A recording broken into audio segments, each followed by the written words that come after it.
하나님과 동행하며 마주하는 기쁨이 여러분의 인생 가운데 가득하기를 축복합니다. 오늘 함께 보실 하나님의 말씀은 욥기 29장 1절에서 3절 말씀입니다.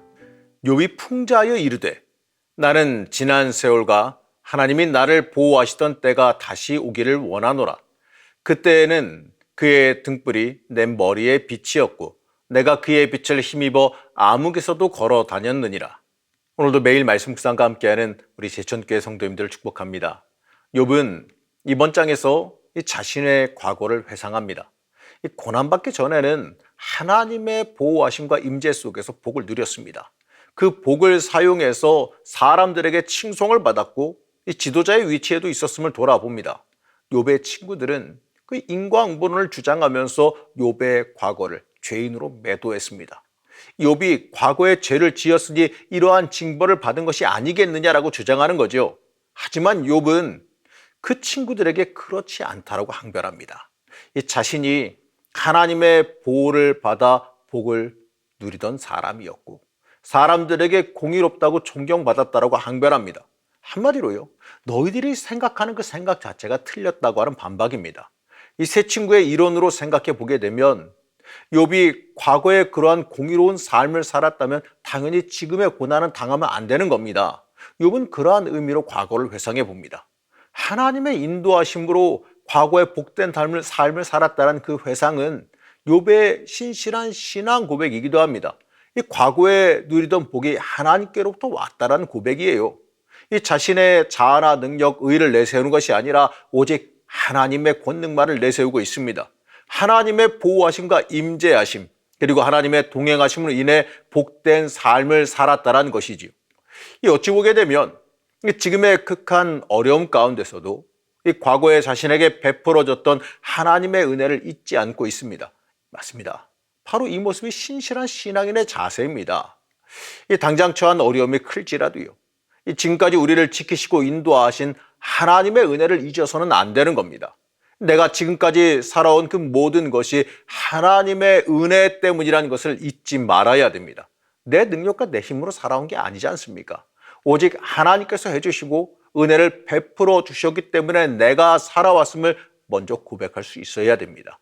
이 사람이 어려움에 처하면, 이 극심한 괴로움에 처하게 되면 그 내 어려움만 보기 마련이겠지요.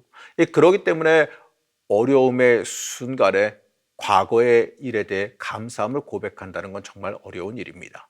이 욥처럼 억울한 고난을 당하고 있을 때는 더더욱 그러겠지요.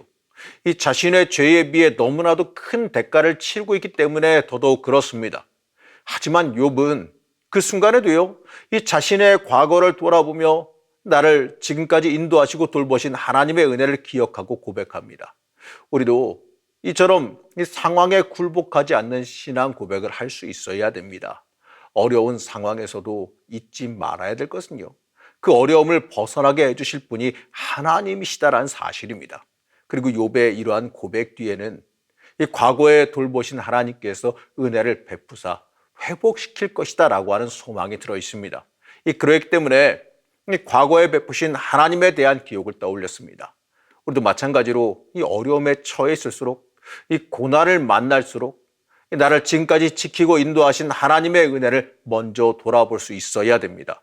그리고 하나님께서 내 인생을 끝까지 붙잡고 계신다는 것을 믿음으로 바라볼 수 있어야 됩니다. 이렇게 믿음으로 설 때에 하나님께서 주시는 참된 기쁨과 평안을 누리게 되어 있습니다. 그리고 인내함으로 하나님의 해결하심과 응답하심을 경험하게 될 겁니다. 어려울수록 하나님의 얼굴 바라보며 기도할 수 있어야 됩니다. 욥은 이제 하나님의 복을 받아 누리면서 자신이 행한 의로운 생활에 대해서 기억합니다. 이 과거에 이 자신이 누린 많은 재산과 권력을 선한 사업에 사용해서 많은 사람의 존경을 받았던 과거를 돌아봅니다. 이 자신이 하나님께서 복 주신 목적에 맞게 의로운 삶을 살아왔다는 항변이기도 합니다. 이 자신이 행한 그 모든 의로운 삶도요, 하나님께서 함께해 주셨기 때문에 가능했다라고 고백하는 거죠. 한마디로요, 이 자신이 하나님의 영광을 위해서 살았고 하나님과 동행하며 하나님께서 인도하신 대로 살아왔다라고 하는 고백입니다. 자신이 하나님의 은혜 안에서 살았다는 고백이지요. 맞습니다. 우리도 똑같습니다. 우리도 그대로 살아가요. 우리가 누리는 그 모든 것은 하나님께서 주셨기 때문에 가능한 일입니다. 그리고 우리는 하나님께 받은 은혜를 하나님의 영광을 위해서 사용해야 됩니다. 하나님의 사람, 바로 의로운 삶을 살아가는 사람이라면 당연하게 가난한 자, 약한 자, 소외된 자들을 돌아봐야 됩니다. 욥은 이 부르짖는 그 빈민과 도와줄 자 없는 그 고아를 건졌다고 말하고 망하게 된 자를 도왔으며 과부를 도왔다고 말합니다. 이 자신이 받은 복을 자신만을 위한 것으로 여긴 것이 아니라 하나님께서 자신을 통로로 삼으셨음을 잘 알았습니다. 이러한 삶을 살았기 때문에 하나님 보시기에, 사람들 보기에 의로운 삶을 살아간 겁니다. 이처럼 하나님이 함께 하시는 사람은 삶이 변화되게 되어 있습니다. 우리도 하나님의 사람으로 살아가길 원한다면 내 삶의 목적이 하나님을 위한 삶으로 변화해야 됩니다. 나는 하나님의 일을 하기 위한 통로라는 것을 인정하며 이 세상의 빛과 소금으로 살아갈 때에 하나님께서 우리의 삶에도 넘치게 채우신 은혜가 있을 것입니다. 그리고 욥은 이처럼 하나님께서 함께 하실 때 자신이 의로운 삶을 살 수 있었음을 말합니다. 그러면서 이 자신의 회복도 하나님의 함께 하심으로 이루어질 것이다 라는 소망을 드러냅니다. 맞습니다. 하나님께서 함께 하시면 해결됩니다. 어떤 어려움이 있을지라도요, 하나님께서 나와 함께 하시면 해결된다라는 믿음을 가져야 됩니다. 지금까지 나를 지키시고 인도하신 하나님께서 앞으로도 돌보시고 인도하실 것이기 때문에 그렇습니다.